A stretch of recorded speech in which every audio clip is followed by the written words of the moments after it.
Hermanos, hermanas.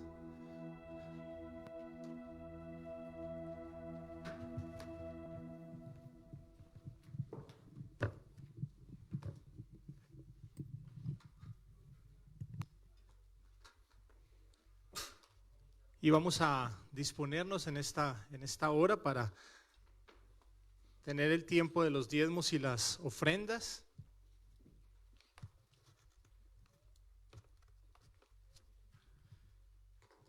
Y dice la palabra del Señor en Malaquías capítulo 3 versículo 10: traigan íntegro el diezmo a la tesorería del templo, así habrá alimento en mi casa. Pruébenme en esto, dice el Señor de los ejércitos, y vean si no abro las compuertas del cielo y derramo sobre ustedes bendición hasta que sobreabunde. ¿Sabían ustedes que esta es la única vez en toda la Biblia donde Dios dice pruébenme? No existe ningún otro versículo donde Dios diga esto.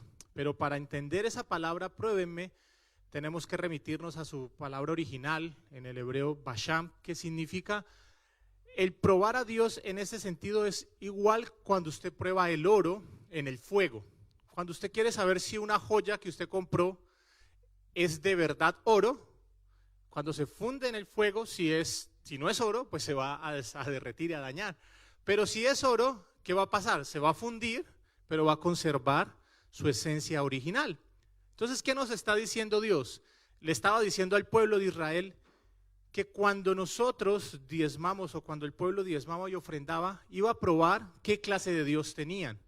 A eso cuando a él se refiere, póngame a prueba. Es decir, ahí se van a dar cuenta qué clase de Dios soy y van a darse cuenta que yo prometo lo cumplo y voy a abrir las puertas de los cielos y voy a derramar bendición sobre ustedes. Y es lo mismo que hoy Dios nos está diciendo. Si nosotros somos generosos, si nosotros damos a Dios lo que Él le pertenece, Él nos dice, se darán cuenta de la clase de Dios que ustedes tienen. Y este es el tiempo para reconocer al Señor con nuestros diezmos y nuestras ofrendas.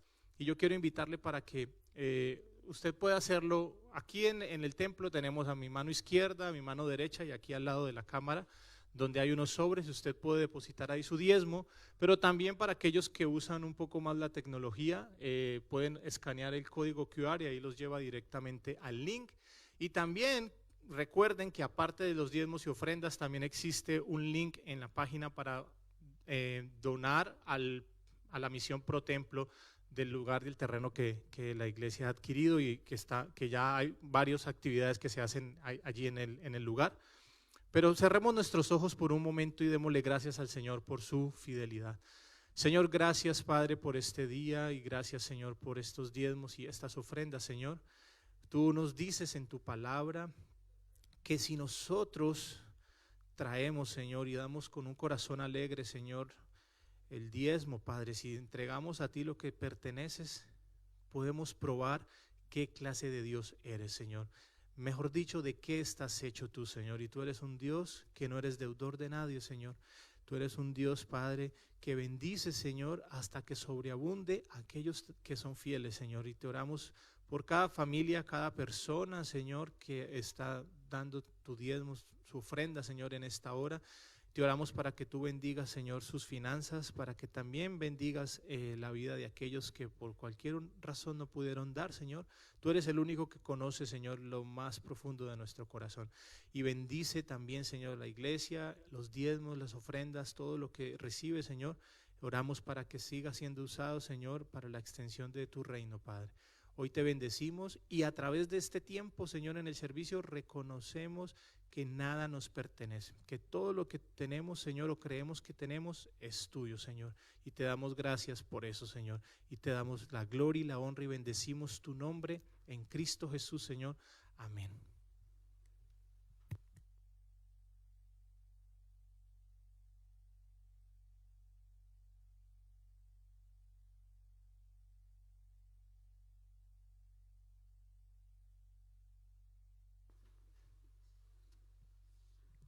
Buenas tardes, Dios les bendiga. Amén, amén. Vamos a dejar que los chiquitos se vayan.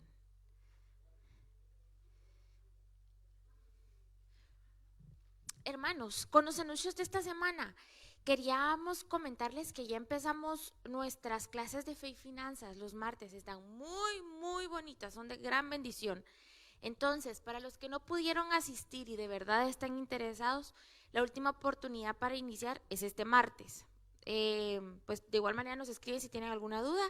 El próximo sábado es la reunión de damas a las 10 de la mañana en la propiedad, pues las esperamos a todas. Si tienen invitadas, pues llévenlas. Y también hoy tenemos una invitación especial que nos van a dar los hermanos Miguel y Marien. Ellos nos van a dar una pequeña introducción a una asesoría que nos van a brindar el día miércoles. Ellos nos van a dar mayor información. Pasen adelante.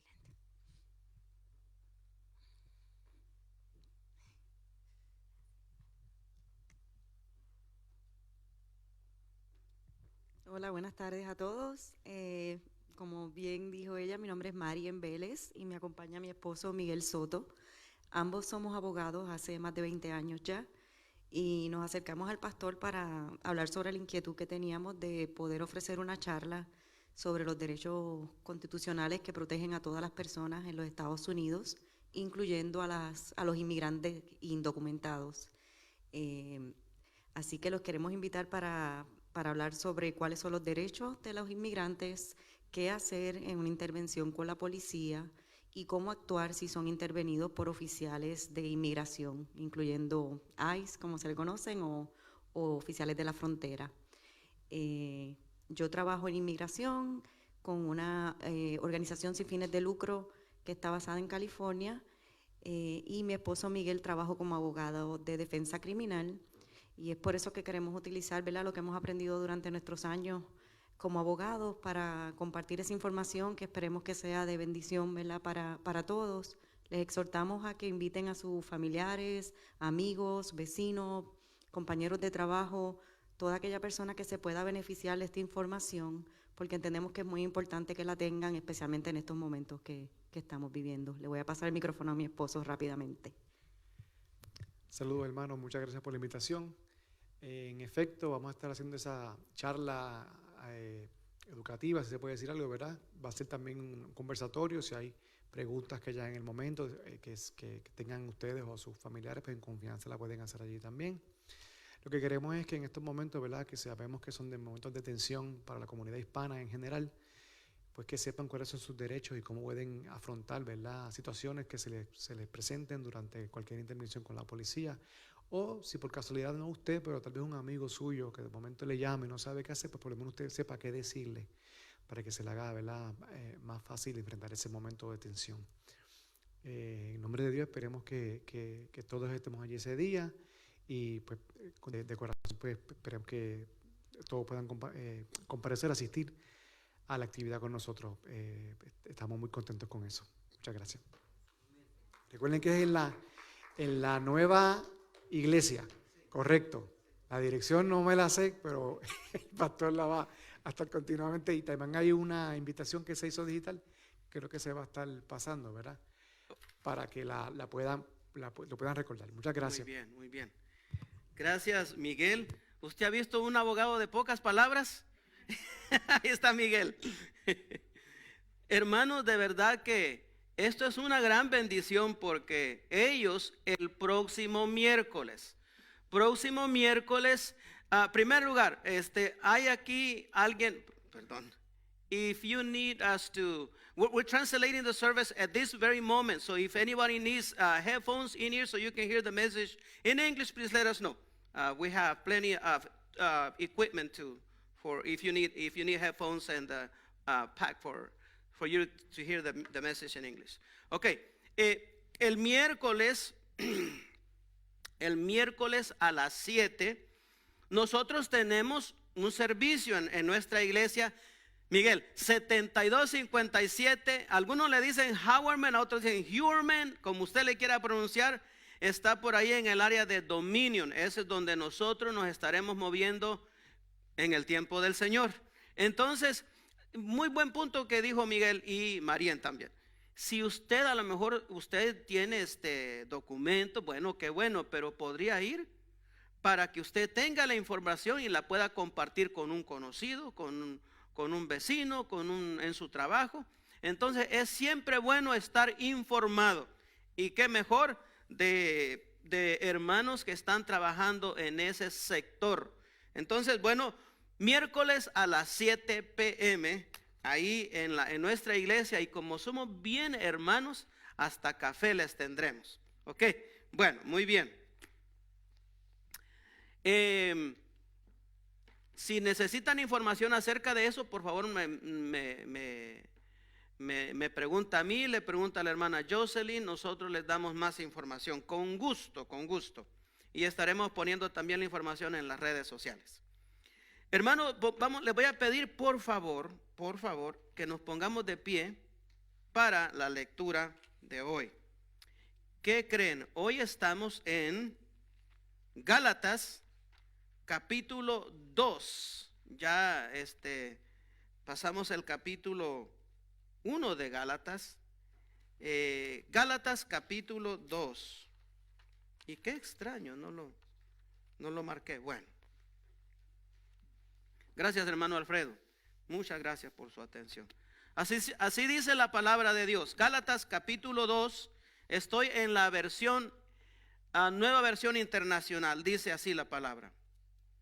14 años después, subí de nuevo a Jerusalén, esta vez con Bernabé, llevando también a Tito. Fui en obediencia a una revelación y me reuní en privado con los que eran conocidos como dirigentes y les expliqué el evangelio que predico entre los gentiles, para que todo mi esfuerzo no fuera en vano. Ahora bien, ni siquiera Tito, que me acompañaba, fue obligado a circuncidarse, aunque era griego. El problema era que algunos de los falsos hermanos se habían infiltrado. El problema era que algunos falsos hermanos se habían infiltrado entre nosotros para coartar la libertad que tenemos en Cristo Jesús a fin de esclavizarnos. Ni por un momento accedimos a someternos a ellos, pues queríamos que se preservara entre ustedes la integridad del evangelio.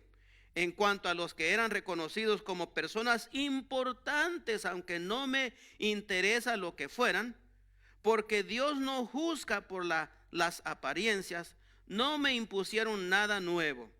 Al contrario, reconocieron que a mí se me había encomendado predicar el evangelio a los gentiles de la misma manera que se le había encomendado a Pedro predicar a los judíos. El mismo Dios que facultó a Pedro como apóstol de los judíos, me facultó también a mí como apóstol de los gentiles. En efecto, Jacobo, Pedro y Juan, que eran considerados columnas, al reconocer la gracia que yo había recibido, nos dieron la mano a Bernabé y a mí en señal de compañerismo, de modo que nosotros fuéramos a los gentiles y ellos a los judíos. Solo nos pidieron que nos acordáramos de los pobres, y eso es precisamente lo que he venido haciendo con esmero. Palabra de Dios.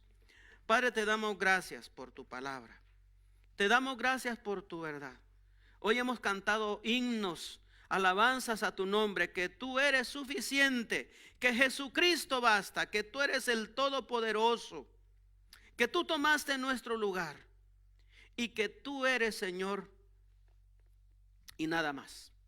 No necesitamos a nadie más, no existe nadie más. Tu palabra nos recuerda que allá en el cielo se buscaba a alguien que tuviera la potestad para abrir los sellos, pero no se encontró a nadie en el cielo, en la tierra, ni debajo de la tierra. Solo el Cordero Inmolado es capaz y tiene la potestad de abrir los sellos, de darnos salvación. Y en el nombre de Cristo Jesús estamos aquí, Padre, y pedimos que nos perdones y que tú tomes control de este tiempo. En el nombre de Cristo Jesús. Amén. ¿Pueden sentarse, hermanos, por favor? Muy bien. Dicen que ¿alguien conoce el predicador, el hombre más metodista? Él era muy metódico, el el que comenzó con los estudios bíblicos en casa, y como a él se le conoce como muy metódico, él fundó una iglesia, una denominación que se llama los metodistas. Qué creativo, ¿verdad? Él se llama John Wesley. Dicen que John Wesley, cuando le llevaban a los jóvenes que estaban practicando en el seminario para ser pastores, él los entrevistaba, los tenía ahí en su, no sé si en su casa, pero en algún lugar, y les preguntaba lo siguiente: ¿en sus predicaciones alguien se ha enojado? Y luego decían: ¿en sus predicaciones alguien se ha arrepentido? Si alguno en el grupo decía no, le decía: venga usted, venga. Y él decía: ya la hice. Usted no es predicador. Usted no tiene el llamado. Usted, vamos a ver en qué más lo ponemos. Pero si en sus predicaciones nadie se ha enojado, ni nadie se ha arrepentido, usted no tiene el llamado, decía él. ¿Por qué? Porque el evangelio hace dos cosas: o nos contricta, nos confronta y nos hace enojar y decimos: no, ese no sabe qué está hablando. O nos contricta, nos confronta, nos da convicción y nos arrepentimos. Una de dos. No hay otra cosa.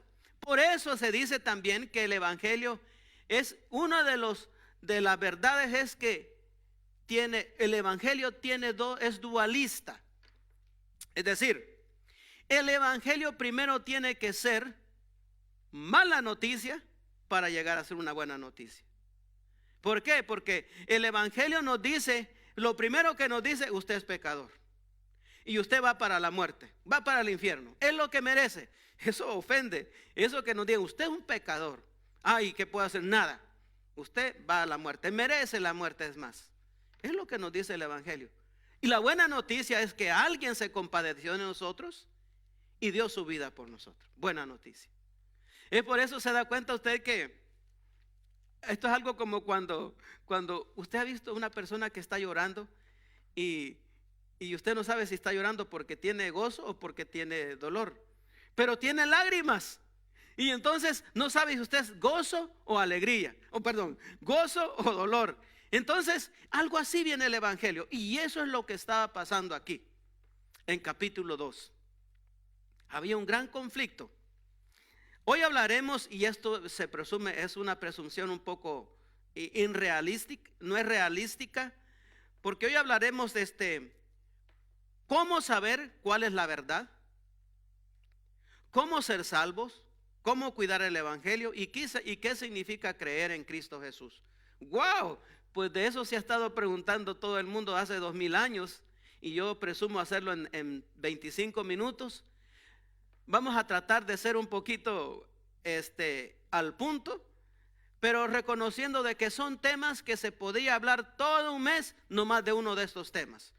¿Cómo saber cuál es la verdad? Podríamos hablar todo un mes y tal vez no llegar a una opinión concisa, o no concisa, unánime, mejor dicho. Entonces, nos dice aquí: después de 14 años, subí otra vez a Jerusalén. Podría ser 14 o 17 años. Recuerden que Pablo, cuando Jesús lo encuentra, no, Pablo no lo encuentra, Jesús lo encuentra rumbo a Damasco, él se fue a Arabia por 3 años, acuérdese. Y luego subió a Jerusalén y se reunió con Bernabé y con Saulo, dice él, ¿ok? Entonces, con Simón Pedro, 3 años. Y luego aquí dice, después de 14 años. No sabemos si él está incluyendo esos 3 años o le agregamos esos 3 años. Entonces podría ser después de 14 años de su conversión, o después de 14 años después de que se reunió por primera vez con Simón. Por eso les digo, podría ser o 14 o 17. Sí, a 4 le agregamos 3, 17. Tuve que sumar ahí, como ve. Entonces, o 14 o 17. El punto es que después de un gran tiempo, él sube a Jerusalén con un gran problema. Nos dice que no fue un problema leve, un problema grande que tuvieron allá en Antioquía. y ya lo leeremos. Entonces él sube a Jerusalén porque él había tenido una revelación. Yo pienso que esta revelación se refiere a la revelación que Cristo le revela a él el evangelio. ¿Estamos de acuerdo? Que él dice que no aprendió nada, que no le dijeron nada nuevo los hermanos en Jerusalén, los apóstoles, pues los discípulos del Señor. Y dice que Cristo mismo le reveló, lo podemos ver en la escritura, lo que él predicaba. Entonces él sube en eso, dice, y expuse en privado a los que tenían cierta reputación el evangelio que predico entre los gentiles. Entonces él fue y dice, miren hermanos, en privado, ¿verdad? Esto es lo que yo predico. ¿Está bien o no está bien? Como yendo al punto, ¿no? Esto es lo que yo estoy predicando. No hay ninguna obra que, esencialmente lo que él fue a compartir con ellos. Lo que yo predico es Cristo y no hay más. No hay circuncisión, no hay días festivos, no hay que si yo celebro o guardo el sábado, ya me salvé. No es que Cristo más el sábado, Cristo más la circuncisión, Cristo más guardar toda la dieta. Él dijo, yo predico Cristo y no hay nadie más. ¿Y cómo? Por fe en Cristo Jesús. Ese era el tema. ¿Estamos? Entonces, en Hechos capítulo 15 nos da un poquito más acerca del conflicto que estamos platicando, ¿verdad? Hechos capítulo 15 dice así, versículo 1 y 2 dice: algunos que habían llegado a Judea, a Antioquía, se pusieron a enseñar a los hermanos, a menos que ustedes se circunciden conforme a la tradición de Moisés, no pueden ser salvos. Usted escucha el problema, ¿verdad? Algunas personas de Jerusalén habían llegado a Antioquía y dijeron, ok, Pablo predica a Jesús, qué bueno, pero si alguno de ustedes no se circuncida, no pueden ser salvos. Es como algunos dicen, si usted no se bautiza, usted no puede ser salvo. Es cierto y no es cierto. Ya me metí en problemas y pensaba que iba a ir muy directo. Creemos que creemos que aquel hombre que estaba crucificado a la derecha de Cristo fue salvo, ¿verdad? Porque Cristo mismo le dijo, hoy mismo de cierto te digo que estarás conmigo en el paraíso. Es lo que le dijo. Ese hombre no tuvo tiempo de ser bautizado. Entonces no podemos hacer una doctrina cuando hay diferentes circunstancias. Ahora bien, ya me metí en un problema, pero ahora bien, si usted tiene 10 años desde haber creído en Cristo, haber aceptado el evangelio de Cristo y no se ha bautizado, bueno, entonces ahí es otra cosa. Hasta ahí lo vamos a dejar, ¿ok? Entonces dice, a menos que ustedes se circunciden conforme a la tradición de Moisés, no pueden ser salvos. Versículo 2. Esto provocó un altercado y un serio debate de Pablo y Bernabé con ellos. Es decir, esto provocó un problema grande, un altercado, una discusión grande, o sea, no entre Pablo y Bernabé contra aquellas personas. Ok.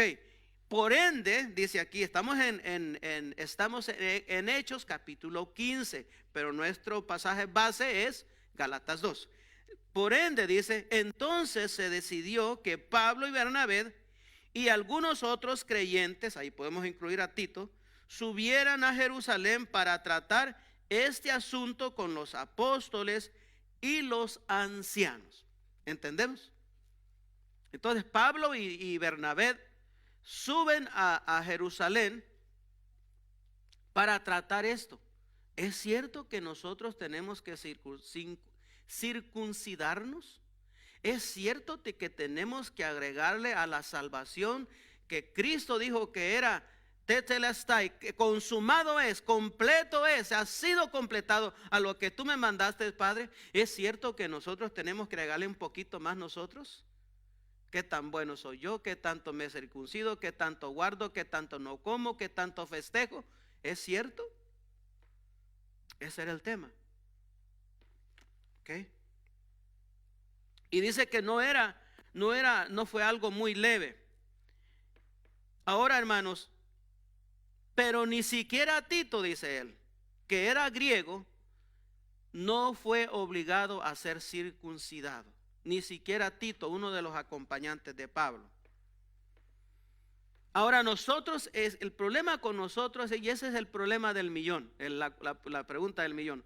Nosotros siempre queremos como que modificar las cosas. Uno de los problemas más grandes que tenemos es que cuando el doctor tenemos una fiebre indica que tenemos un virus. Tenemos algo adentro, algo que nos está causando esa fiebre. Entonces el doctor nos da un antibiótico, ¿verdad? Nos dice, bueno, a mí me dice, Javier, tómate 10 de esas pastillas. Las 10 completas, tómatelas. ¿Y qué hago yo? A la segunda me siento bien. Y digo, ya no me voy a tomar el resto porque muchas pastillas me va a fregar los riñones, el liver. Ya no voy a tomar más. Me tomo nomás 2, ¿se da cuenta? Y entonces hago peor el problema. Porque como yo traía aquel virus como que medio matado, no, lo traía ya en el piso casi.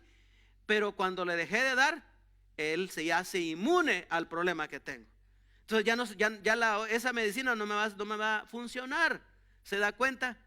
Y es lo mismo que pasa con nuestra salvación. Nosotros queremos, bueno, agarro un poquito de acá y agarro un poquito de acá, lo dejo ahí y hago como hago una ensalada ahí yo, una capirotada de cosas.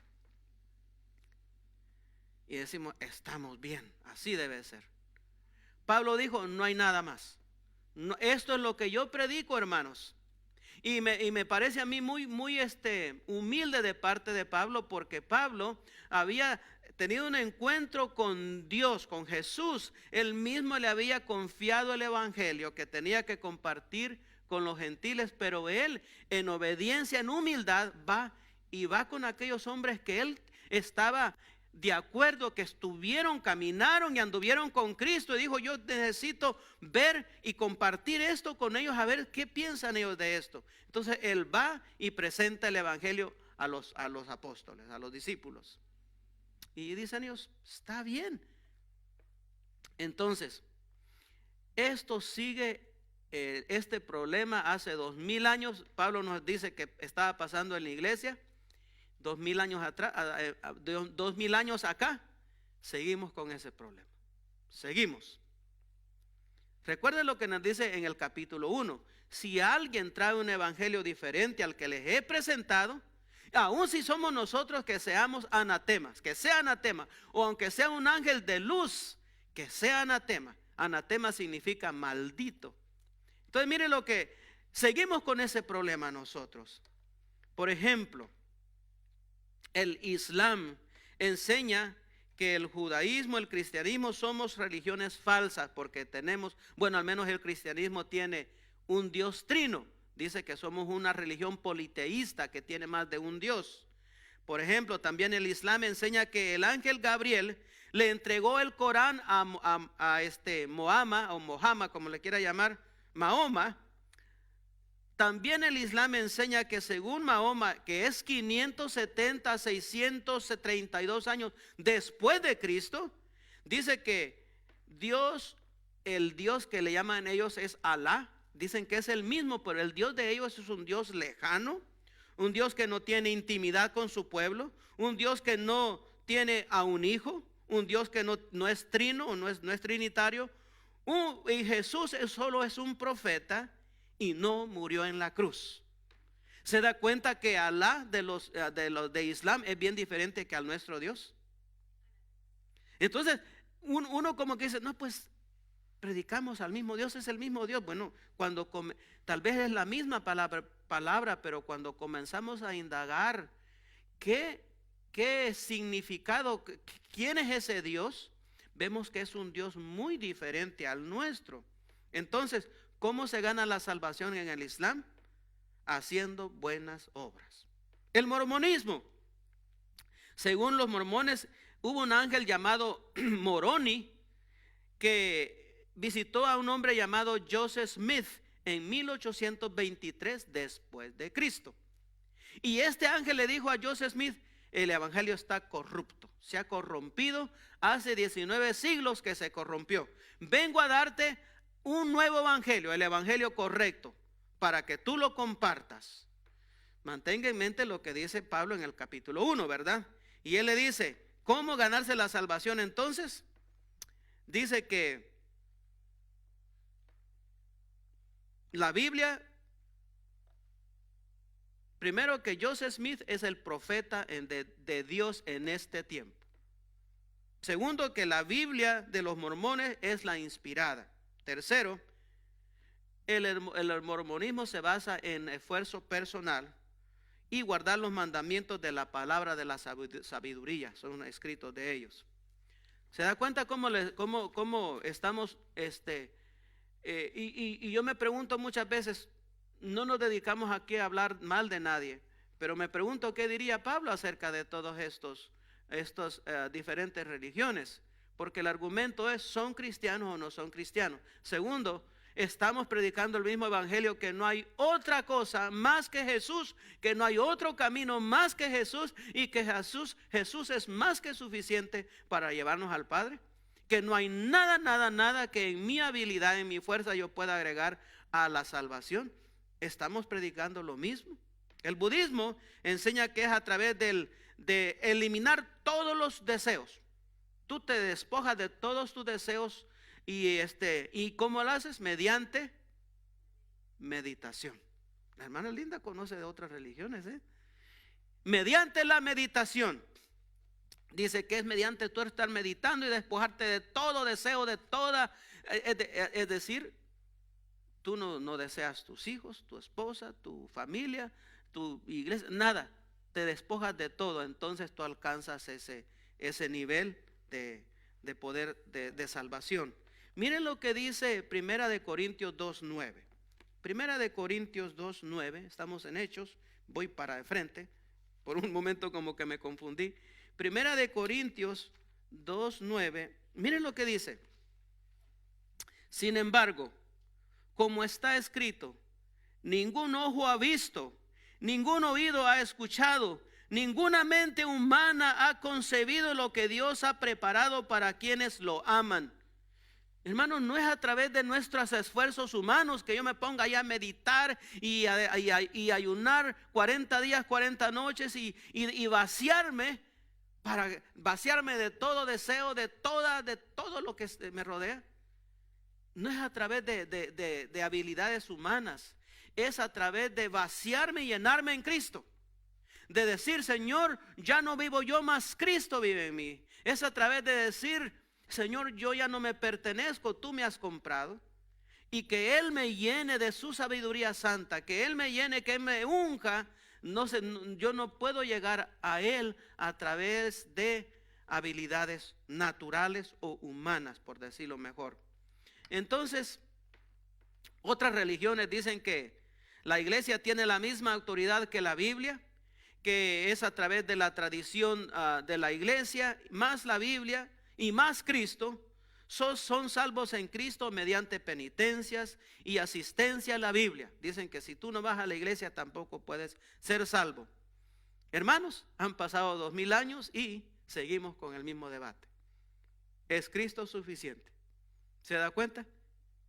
¿Es Cristo suficiente o yo tengo que agregarle?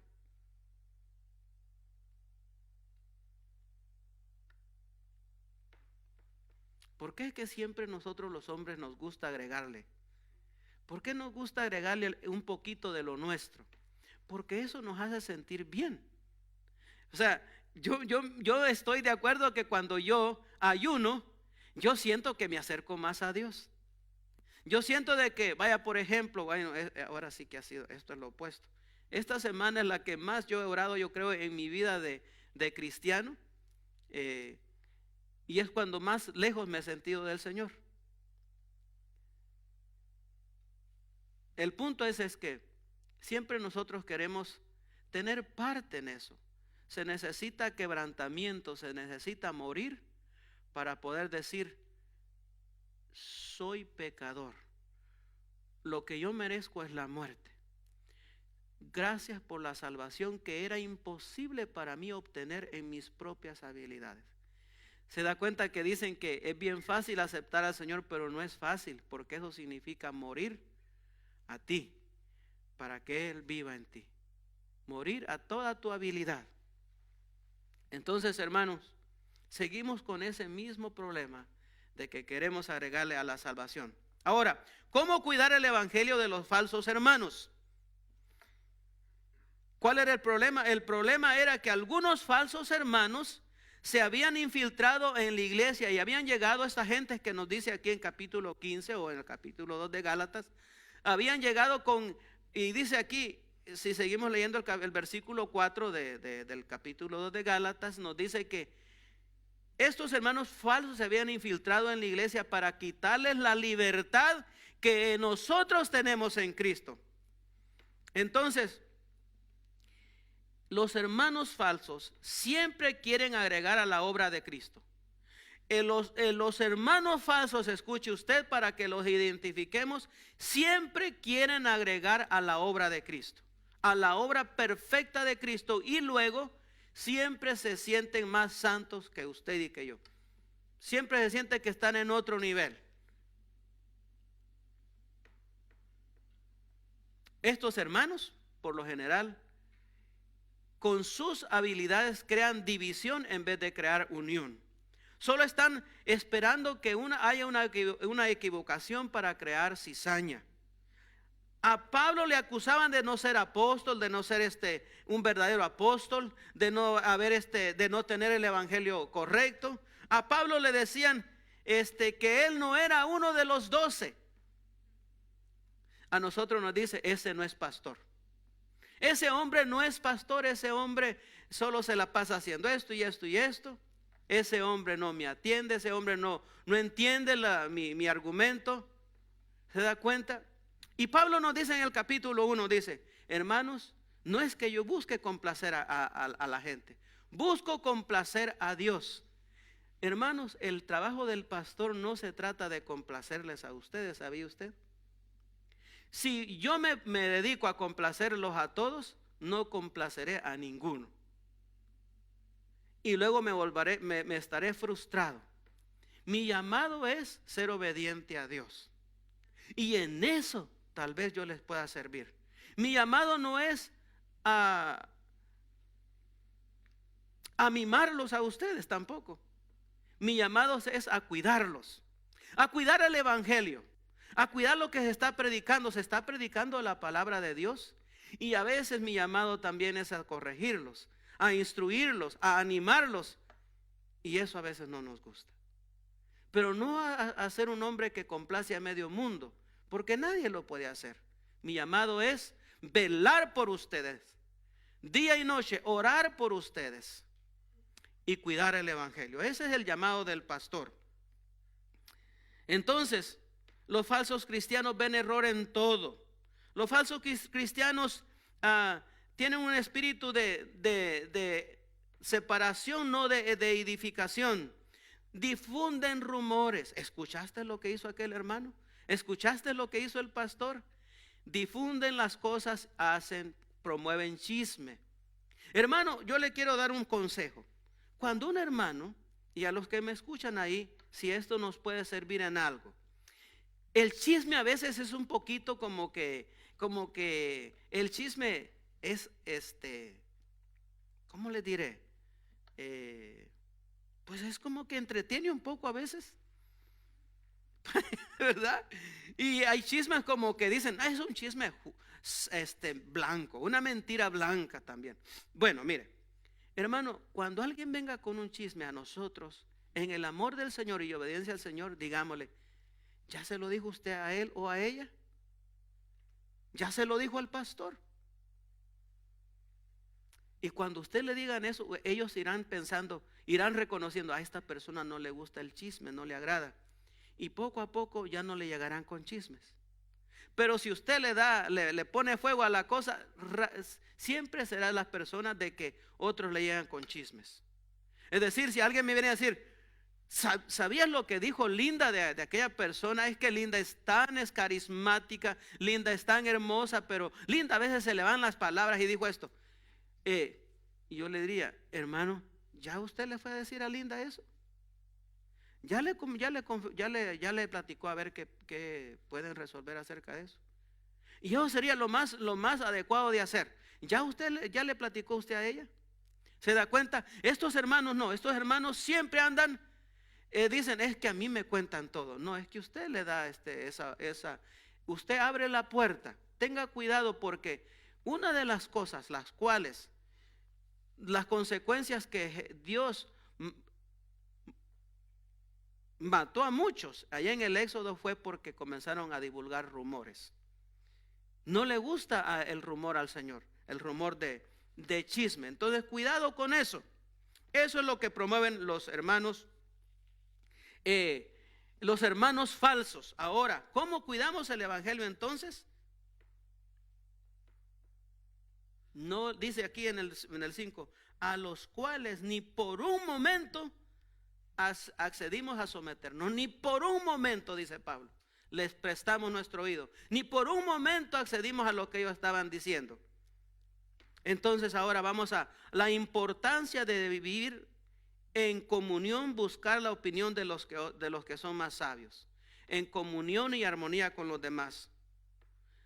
Pablo, él fue y dijo, miren hermanos, esto es lo que yo predico. Yo no quiero correr en vano, dijo, ¿qué es lo que piensan ustedes de eso? ¿Sabe que cuando le van a ustedes cuando a uno lo van a nombrar, primero, cuando uno va a plantar una iglesia, el primer requisito en la asociación bautista es que nos dicen, usted necesita encontrar una iglesia patrocinadora. Y todos decimos chin chin. No, no se trata de eso. Se trata de que usted, como pastor, le va a rendir cuentas a la iglesia que lo patrocina. Usted le va a rendir cuentas, cómo va, qué está haciendo, qué está predicando. Por lo general me gusta cuando yo les rindo cuenta a mis hermanos, no me lo exigen, pero es bueno, es para mantener un evangelio sano, para mantener un corazón transparente. Cuando yo le digo, mire, fue de bendición tal domingo, y lo primero que me dice, ¿y qué predicó? ¿Qué versículo predicó? ¿Qué pasaje predicó?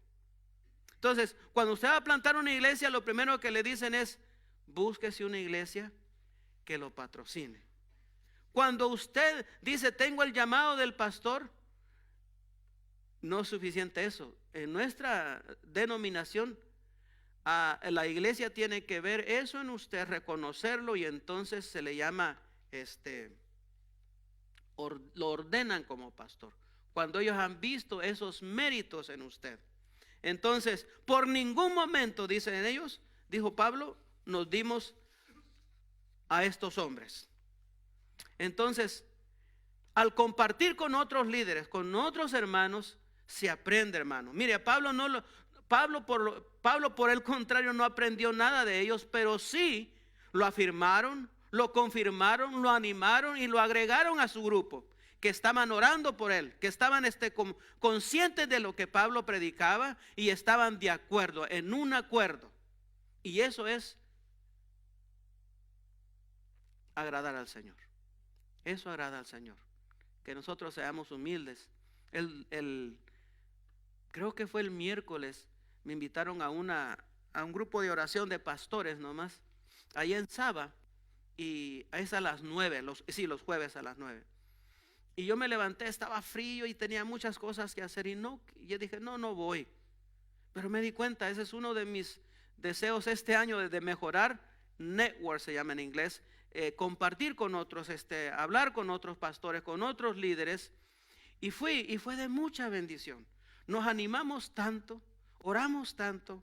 Fue de mucha bendición compartir con otros pastores. Entonces hay bendición cuando nos juntamos con otros para alabar al Señor, para orar y serle fiel al Señor. Entonces, mire, hoy está muy de moda que seguimos al pastor, seguimos al líder, seguimos a esto, pero Pablo dijo, de ninguna manera nada de ellos me importa lo que ellos hayan sido, lo que sean. Lo que me importa es cuidar el evangelio, es lo que estaba diciendo él. Estoy predicando el evangelio, sí o no. Luego dice el 9, en efecto, dice Santiago, Cefas y Juan, al reconocer la gracia que yo había recibido, nos dieron la mano a Bernabé y a mí en señal de compañerismo Solo nos pidieron que nos acordáramos de los pobres, y eso es precisamente lo que lo que ha hecho con esmero, dice Pablo. Ese es el llamado de la iglesia también. Que no nos olvidemos que hay gente necesitada, que no nos olvidemos de los pobres, y que no nos olvidemos que no hay gente más pobre que aquel que no ha conocido el evangelio, que aquel que no conoce al Señor. Ese es nuestro llamado también, compartir con urgencia y reverencia, con fervor y temblor, el evangelio de Cristo. Urgentemente, no nos olvidemos que la persona, en mi opinión, a través de la Biblia, la persona más pobre es aquella que no tiene la esperanza en Cristo Jesús. Dice, no, eso en el contexto aquí no nos está hablando de eso, nos está hablando de pobreza económicamente. Entonces, el mismo y único Dios que había llamado a Pablo y a todos aquellos otros hombres, es el mismo que nos llama a nosotros, y es el mismo evangelio que predicaban ellos y el que predicamos hoy nosotros. ¿Por qué? Porque no hay otro evangelio. Es lo que dijo Pablo. No hay otro evangelio. Nomás existe un evangelio por la gracia de Dios a través de su Hijo. El único evangelio que es que no somos salvos por obras, sino que por fe en Cristo Jesús. Y el otro evangelio que es por obras. Pero ese evangelio es falso. El único evangelio verdadero es el evangelio de Cristo Jesús. Entonces, hermanos, por último, ¿qué significa creer en el Señor? Porque dice, no, pues cree en el Señor Jesús y será salvo. Bueno, yo creo. ¿Y ya estuvo? ¿Ya soy salvo? ¿Qué significa creer entonces?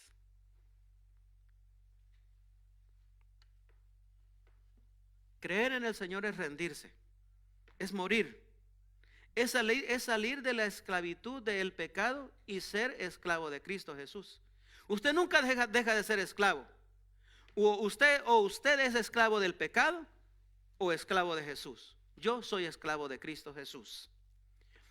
Aceptar su dirección, solo un camino al Padre. Pablo es un buen ejemplo de qué es creer en el Señor. Pablo iba con toda su agenda. Cristo se le presenta y le dice, Señor, ¿qué debo hacer? Y no le dio mucha detalles. Cristo le dice, en aquella revelación le dice, entra a Damasco y se te dirá lo que tienes que hacer. No le dijo, mira, vas a hacer todo esto. No. Entra a Damasco y se te dirá qué hacer. Señor, ¿qué debo hacer? Hoy en la mañana en el estudio de dominical, el hermano Marlon nos decía que Samuel, Dios le habla 3 veces y por último le dice, Elí le dice, cuando te llame dile, Señor, aquí está su siervo, hable, su siervo escuche. Eso es rendirse al Señor. Decir, hable, Señor, su siervo escucha. Entonces, ¿qué significa creer en el Señor? Creer en el Señor es, vamos a Romanos 12. Romanos 12 nos dice, ¿qué es también creer en el Señor? Versículo 1 en adelante dice, por lo tanto, hermanos, tomando en cuenta la misericordia de Dios, les ruego que cada uno de ustedes en adoración espiritual ofrezcan su cuerpo como sacrificio vivo, santo y agradable a Dios. No se amolden al mundo actual, sino sean transformados mediante la renovación de su mente. Así podrán comprobar cuál es la voluntad de Dios, buena y agradable y perfecta. Eso es creer en el Señor. Presentar tu cuerpo diariamente como un sacrificio vivo y agradable a Cristo Jesús. Ya no vivo yo, mas Cristo vive en mí. Las cosas viejas pasaron, he aquí todas son hechas nuevas. ¿Cómo sé cuál entonces, para terminar? ¿Cómo sé cuál es la verdad para ser salvo? Esa es la pregunta del millón, ¿verdad? Hacemos lo que Pablo hizo. Pablo fue con la fuente original, lo más cerca del original. Aquellos que anduvieron con Cristo Jesús y les presentó la verdad del evangelio y les dijo, esta es lo que yo predico. Y entonces ellos lo confirmaron. ¿Cómo lo hacemos nosotros? Nosotros, recuerden lo que les di unas fechas. Mahoma 1500 algo después de Cristo. Mormones 1800 después de Cristo. Ahí nos podemos ir siempre después de Cristo. Nosotros tenemos fuentes que nos llevan al primer siglo. Fuentes no nomás religiosas, sino también seculares, como por ejemplo hay historiadores seculares del mundo, pues, que dicen que no hay un mejor historiador que Lucas. Entonces nosotros vamos a la fuente. Hay manuscritos que nos llevan hasta el primer siglo y comenzamos a ver la evidencia. ¿Existe evidencia? Claro que existe. Entonces, ¿cómo nosotros sabemos que somos salvos solo en Cristo? Porque eso es lo que predicaba Pablo y es lo que predicaban los apóstoles de Cristo Jesús. Segundo, ¿qué significa creer en el Señor? Creer y obedecer el Evangelio de Cristo. ¿Qué nos dijo Él? Él nos dijo: solo yo soy el único camino. El que crea en mí, aunque esté muerto, vivirá. El que crea en mí nunca morirá, dijo después. Yo doy mi vida por ustedes. Nadie me la quita, dijo Él, voluntariamente. Porque de tal manera amó Dios al mundo, que mandó su Hijo unigénito para que todo aquel que en Él crea no se pierda, mas tenga vida eterna. Eso significa creer en el Señor. La palabra metanoia significa transformación. Significa que nosotros somos transformados, que cambiamos de mente, por decirlo así. Que es como que si yo fuera así, pero cambio y de repente doy un paso a 180. Iba así, pero luego voy en lugar opuesto. Eso es creer en el Señor. ¿Cómo cuido el Evangelio? Lo último, conociendo la palabra, y no le agregamos ni le quitamos. ¿Cómo cuido el Evangelio? No le agrego ni le quito. Ahora, hermanos, jóvenes y no tan jóvenes, los que han sido novios entenderán esto. Los que somos esposos entenderemos esto. Imagínese usted que usted tiene a su novia. Yo me acuerdo cuando le pedí matrimonio a mi esposa. Y usted planea todo este tiempo, hace un gran esfuerzo y se decide a pedirle matrimonio. Usted tiene su anillo, se le para enfrente, algunos se arrodillan y le dices: ¿quieres ser mi esposa? Ustedes han visto videos, ¿verdad? Cuando la novia dice que no. ¡Qué terrible!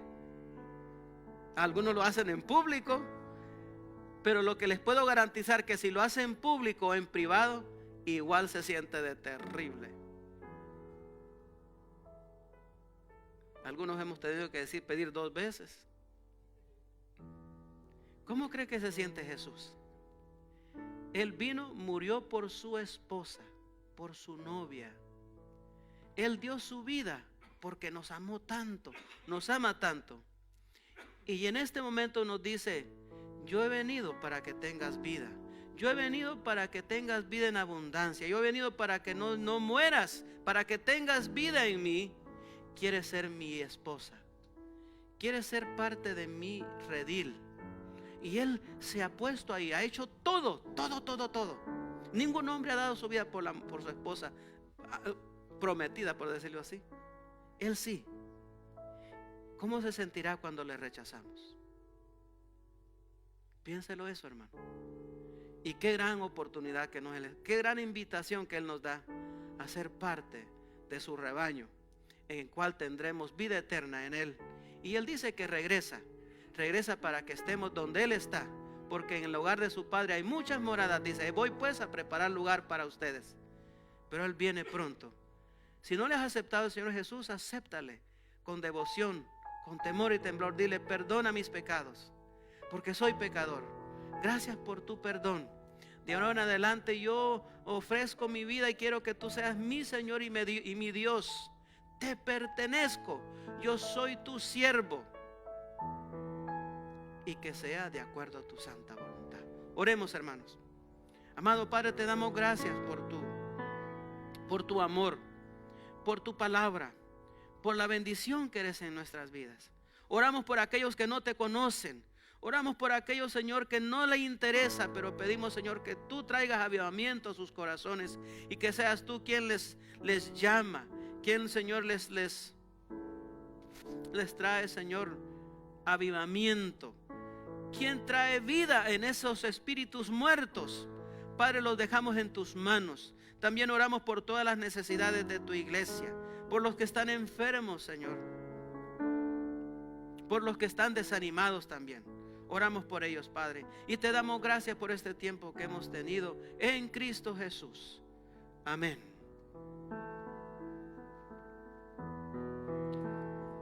Vamos a despedirnos con un canto. Y hermanos, yo les quisiera pedir si me puede poner la letra ahí, Jocelyn, por favor. Yo pensé que le iba a leer usted, hermano, para que el hermano John debe de cantarla.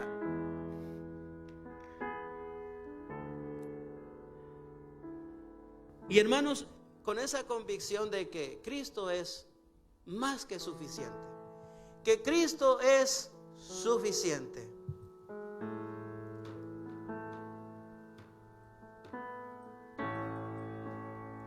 Solo en Jesús confiado estoy. Él es mi luz, fuerza y canción. La roca es Él, piedra angular, firme en angustia y tempestad. Cuando alto amor, profunda paz, Él calma el alma en ansiedad. Consolador, mi todo es Él, solo en su amor firme estaré. Hermanos, les voy a pedir que nos pongamos de pie para alabar al Señor y para ser despedidos.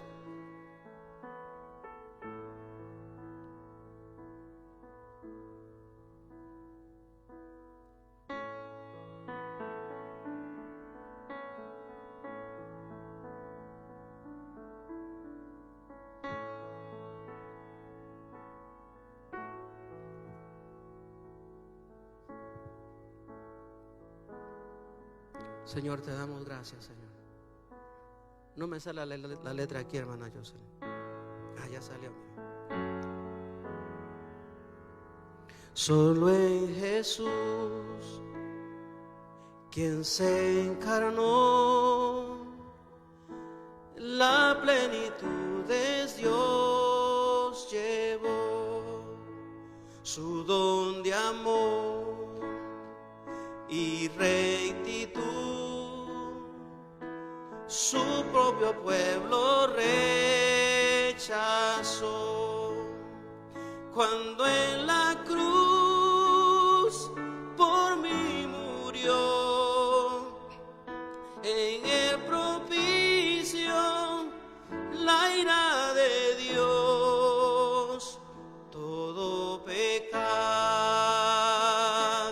Él cargó, y en su muerte vivo yo. La luz del mundo se humilló, hasta la tumba padeció. El día glorioso al fin llegó, Cristo el Señor resucitó. En el victoria reina hoy, la maldición de mi quito, pues pues suyo soy y mío es Él, y con su sangre me compró. No tengo culpa ni temor, por su poder que vive en mí. Desde el principio hasta el final, Cristo mi vida ordenará. Ya nada me podrá apartar de su amor, me arrebatará hasta llamarme al hogar. En su poder me sostendrá. Podemos cantar el coro 4 juntos, hermanos, juntos. Ya nada ni nadie. Esto me recuerda capítulo 8 de Romanos, que ninguna cosa creada nos puede apartar del amor de Cristo. Dice el capítulo, el coro 4. Ya nada me podrá apartar, ni de su mano arrebatar, hasta llamarme al hogar. En su poder me sostendrá hasta llamarme al hogar. En su poder me sostendrá. Te damos gracias, Señor. Ahí nos vamos en esa fe, en esa promesa, que nada ni nadie nos podrá arrebatar de tu amor, de tu poder. Señor, somos tu pueblo. Bendice a cada familia aquí presente, te pedimos, Señor, en el nombre de Cristo Jesús. Amén. Somos despedidos, hermanos.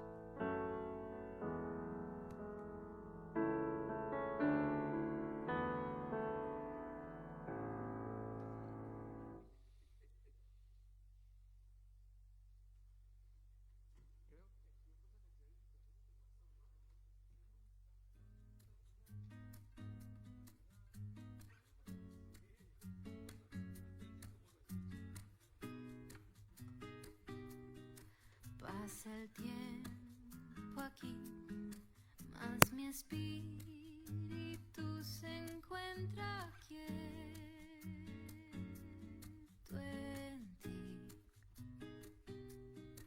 Mi amiga ansiedad se ha quedado afuera y no nos vemos más. Desde el día que buscando fui encontrado por tu amor, ya no hay duda, no hay vacío en mi interior. Que pase el mundo con sus años, sus minutos y segundos, que la eternidad la pasaremos juntos, que mi vida y mi morir se encuentren en ti.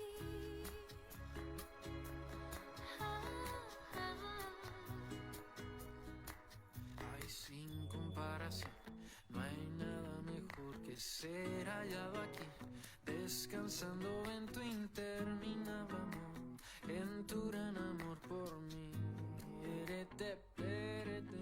Los ojos de mi fe me han dejado ver que pase lo que pase, permanece siempre fiel. Dios, tú eres fiel.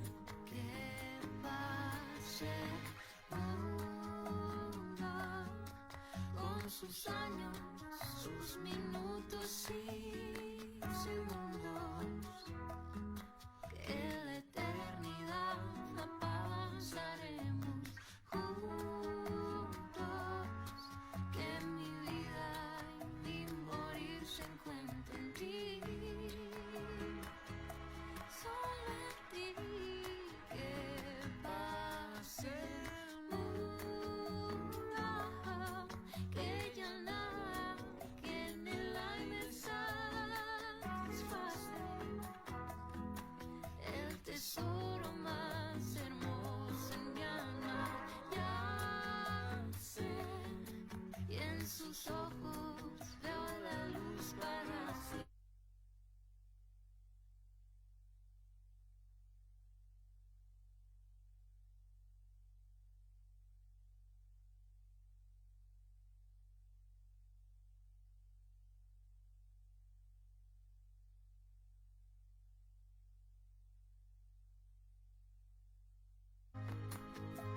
no hay duda, no hay vacío en mi